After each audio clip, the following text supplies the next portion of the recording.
My guest today in the world after coronavirus is Elizabeth Economy. Elizabeth is the Director for Asia Studies at the Council for Foreign Relations.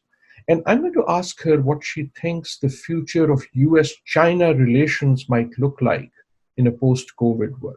The COVID-19 pandemic really revealed, I think, a number of uncomfortable truths about the United States and China and their relationship.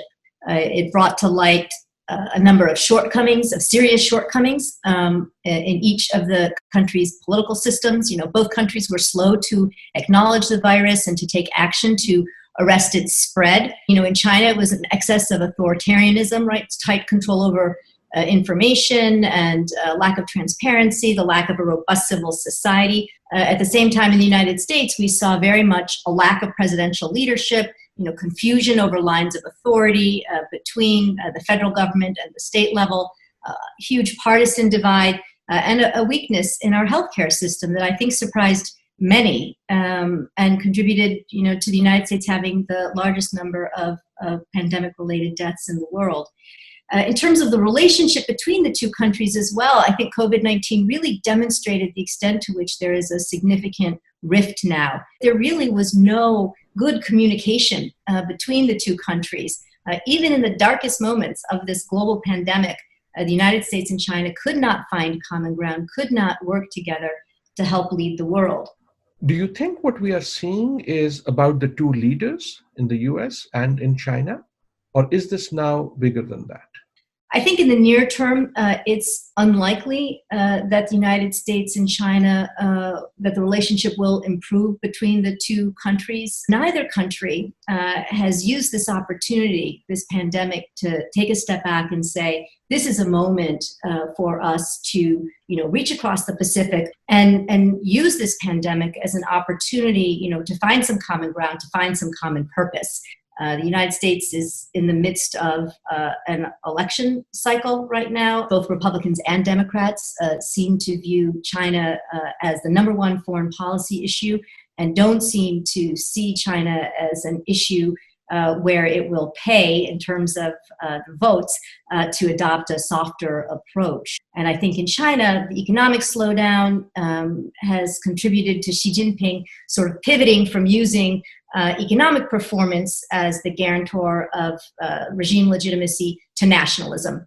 And once you do that, the United States really becomes the sort of paramount threat, the boogeyman. You use the word rift. I have heard the word contest. I have heard the word rivalry. I've heard the word conflict. What is the right way to characterize U.S.-China relations? I do think that there is a very significant divide between the United States and China that will be difficult to cross. It'll be difficult to build the necessary bridges, but I don't think it's impossible. The world is confronted with many significant global challenges, and we are talking about the world's two superpowers. The world needs them to step up and to cooperate, or at least to coordinate and to lead together. So I don't think it's impossible, after the US election. I think there are also voices in China that want a moderated Chinese foreign policy. And I do think in that context, that we can avoid the relationship from really spiraling down into actual conflict. It is more than a war of words. Actual policies are coming in place, but I do think that the worst trends in the relationship can be arrested. What would you want China not to do? What would you want the US not to do? I think China should not press forward militarily in the South China Sea, should not press forward with the worst of its potential when we're looking at the national security law in Hong Kong, should continue with the Belt and Road, but should not continue with the sort of lending practices, the environmental and labor practices that are not sort of at world standard, and should not continue with trying to undermine norms of good global governance around issues like the internet and human rights. I think the first thing the United States should not do is to continue with the type of heightened anti-China rhetoric that has come to dominate the narrative within this administration and that has been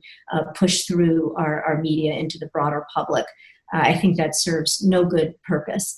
I think the administration should not move forward with the kinds of very aggressive policies on limiting, the access of Chinese students and scholars to the United States. And I think this administration should not retreat from the traditional role of the United States as a global leader.